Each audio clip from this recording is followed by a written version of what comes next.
తెలంగాణ జిల్లాలో చర్చనీయాంశమైన water grid పథకం సాధ్యాసాధ్యాలపై బుధవారం నాడు ఉన్నతాధికారులకు వివరించనున్నారు. ఈ నేపథ్యంలో అసలు ఈ పథకం ఎలా మొదలైంది, ఎలా నడుస్తోంది? Let's go the focus.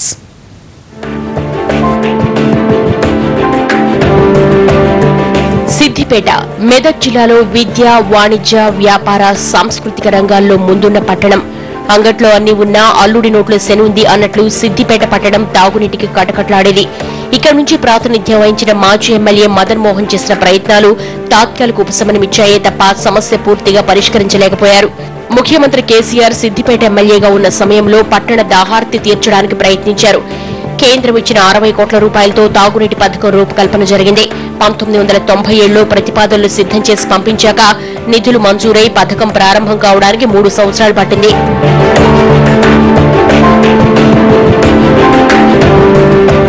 Karimnagar శివార్లోని lower Maneru dam నుంచి సిద్దిపేటకు పైప్లైన్ ద్వారా నీటిని తరలించి ఇక్కడి ప్రజలకు తాగునీరు అందించేందుకు ఏర్పాట్లు చేశారు. నియోజకవర్గంలోని 145 నివాస ప్రాంతాలకు తాగునీరు అందించడానికి చర్యలు చేపట్టారు. కరీంనగర్ శివార్లోని లోయర్ మానేరు డ్యాంలో ప్రత్యేకంగా ఇన్టేక్ వెల్ నిర్మించారు. ఇక్కడ స్థానికంగా ఉన్న మన ముఖ్యమంత్రి చంద్రశేఖరరావు గారు అప్పుడు ఎమ్మెల్యేగా ఉండేవారు. వారి ఆదేశాల ప్రకారమే ఈ స్కీమ్ డిజైన్ చేయడం జరిగింది. 145 గ్రామాలకు 1999 సంవత్సరంలో మాకు శాంక్షన్ రావడం జరిగింది. 60 కోట్ల రూపాయలతో శాంక్షన్ జరిగింది.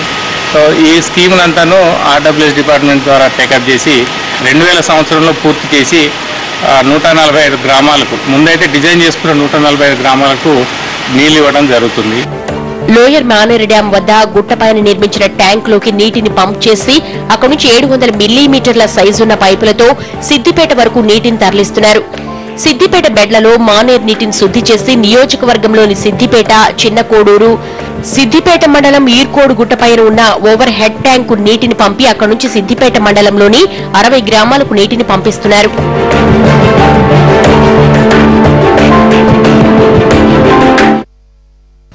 సిద్దిపేట నియోజకవర్గంలోని అన్ని గ్రామాలకు శుద్ధ జలాలు అందించడానికి రోజు మానేరు డ్యాం నుంచి సుమారు 1,50,00,000 లీటర్ల నీటిని సిద్దిపేటకు తరలిస్తున్నారు. నీరు వృథాగా కాకుండా అన్ని చర్యలు తీసుకుంటున్నారు.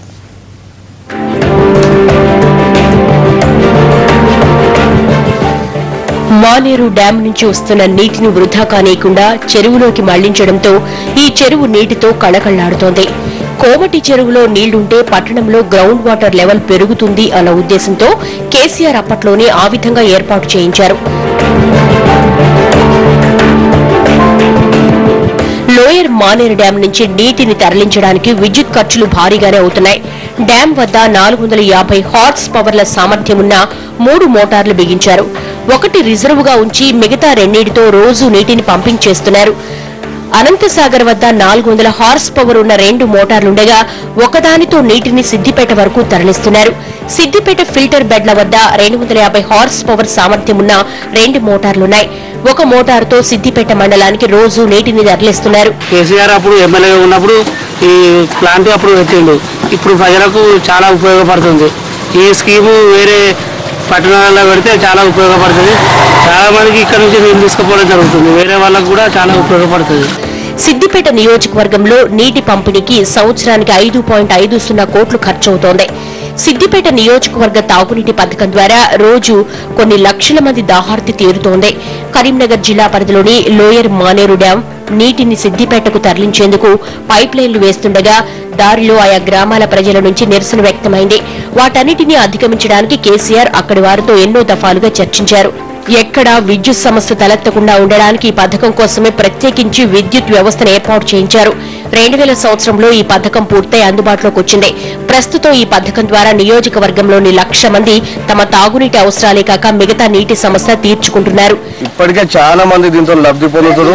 వాళ్ళు అమ్ముకునేటోళ్ళు కానీ పాపం దేవుళ్ళు మొక్కుతారు. చంద్రశేఖరరావు ఆరంగా దేవుళ్ళు మొక్కుతారు. ప్రతి ఒక్కరు ఇంటింటికి మంచినీరు వస్తుంది. ప్రతి ట్యాంకి కూడా ఇక్కడ ముంగట డాబాంగా దగ్గర కూడా ట్యాంకి నీరు చేస్తారు. దానివల్ల కూడా అందరికీ పట్టణ ప్రజలకు మొత్తం నీళ్లు అందుతారు. కాబట్టి సిద్దిపేట మంచినీటి పథకం అద్భుతంగా ఉన్నా అమలులో మాత్రం నిర్లక్ష్యం కనిపిస్తోంది. ఈ మంచినీటి పథకం లక్ష్యానికి కొందరు తూట్లు పొడుస్తున్నారు. 10 మందికి ఉపయోగపడే పథకాన్ని సరైన రీతిలో అమలు చేయాలని స్థానికులు కోరుతున్నారు.